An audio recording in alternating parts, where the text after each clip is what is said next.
Tomorrow is the NBA trade deadline. We've seen rumors on rumors, but today finally something got done. A big trade, a swap of young players.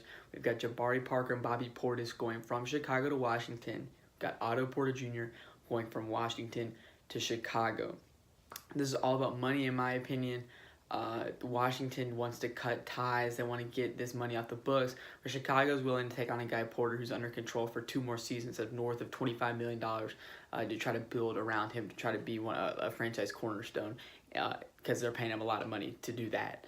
So my initial reaction is I love this trade for Washington Wizards. You look at a team Washington, they signed Porter to a pretty bad contract.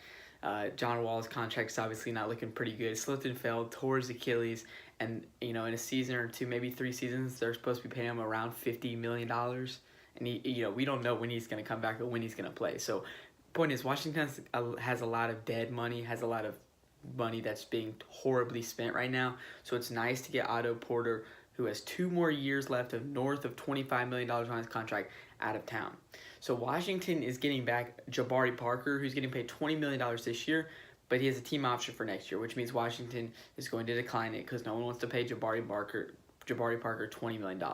So Washington is going to just be off the books this year when it comes to giving either Porter or Parker the $20-25 million. So they're going to cut ties. They're going to save $20 million this offseason. They're going to save themselves really $50 million in the long term, getting rid of Porter and his 2 seasons left past this year. So Washington immediately sets them up with a good amount of cap space in the summer. They're going to avoid luxury tax. They should have a little bit of cap room because of this trade. So it's a great trade to just get some flexibility. And they also got a good player in Bobby Portis, who's under contract for about 2.5 this year. Still under club control next year, and is a restricted free agent the year after that. And he's been a solid player.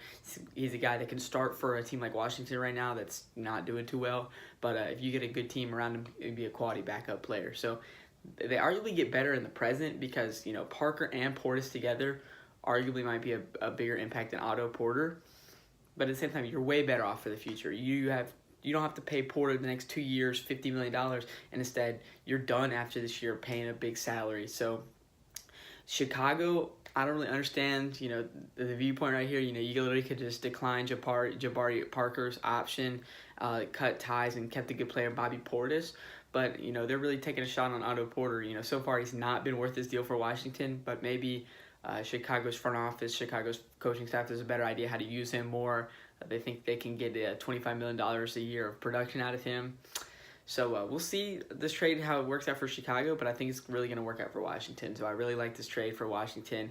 They get financial flexibility starting this offseason. They get rid of a bad contract, and they get a pretty good player right now, Bobby Portis. So good trade from Washington. Stay tuned for more trade deadline news.